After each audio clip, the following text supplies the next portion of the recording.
Kala niya magtutopol. A long PLDT IDD.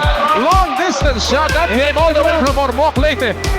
That's for you, Pure Foods Alaska. Ito yan, nakuha yata natin dito sa ating slow-mo. Ito yung tira. Ang layo po nito, about 2 steps from the line. And then, watch his reaction here. Ang ginawa niya? Oh, yes. Oh, ano yun? Tama-tama lang, sabi niya, letter T. So, Sukat na sukat. George Eric May. And he's not playing today. Exactly. Canadian.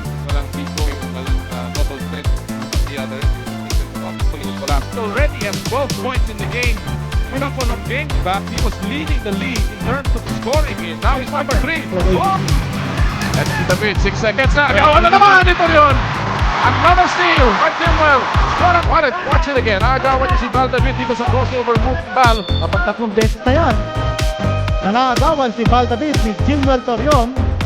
And he is embarrassing the Flash at the moment, although Barangay Ginebra continues to lead in this basketball game by 16 points, 73 to 57. Looking back, kind of attitude that I'm sure Yeng Giao and the rest of the management would like to have. Another steal by Torion. Flash commit. Binigay kay Corby. There's a foul and a basket. Here we go. Slide running from Jimwell Torion. Parang napagkaralan ng Torion, Baldavid, madalas tinaan ng bola sa ibabaw ng kanyang ulo. Parang kanina ito. Aba, kung tignan mo siya naman ang agawan. Siya naman ang natawagan ng foul. Pang-5 na yan. Nip, ang kasarapan nito kinito. Lahat ng bunutin ng Alan Bendick. Nag-deliver. Samantala, talking about delivering. Aba, Jimwell Torion getting the basket and another foul here. It may be against Baldavid and that's Si Flash David, ito panurin natin na naman. 11 points for Tora Torion.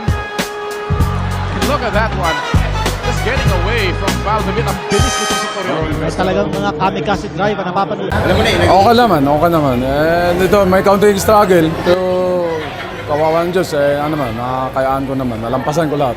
Siyempre, manibago ka sa budget pera, sa mga anak ko, sa mga gusto nila, hindi ko mabili kagad ba. Lahat na naman dumadaan sa buhay yan mga trials ba. Ang kagandaan lang naman nun, nalampasan ko lahat yung struggle sa buhay ko.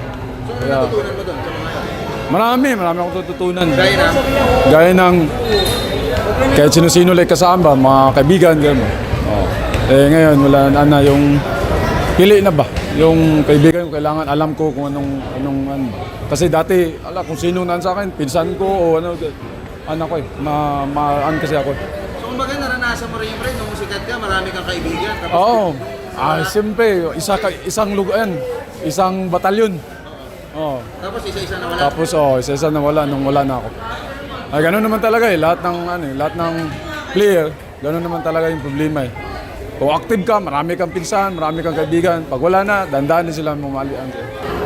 Nauna, yung sobra na siguro kumpiyansa sa sarili ko ba? Na kaya ko ganyan. Kaya ganun. Malaking sa akin, malaking lesson sa akin. Pa-like at follow. Paki-share na rin ng video. Maraming salamat mga boss.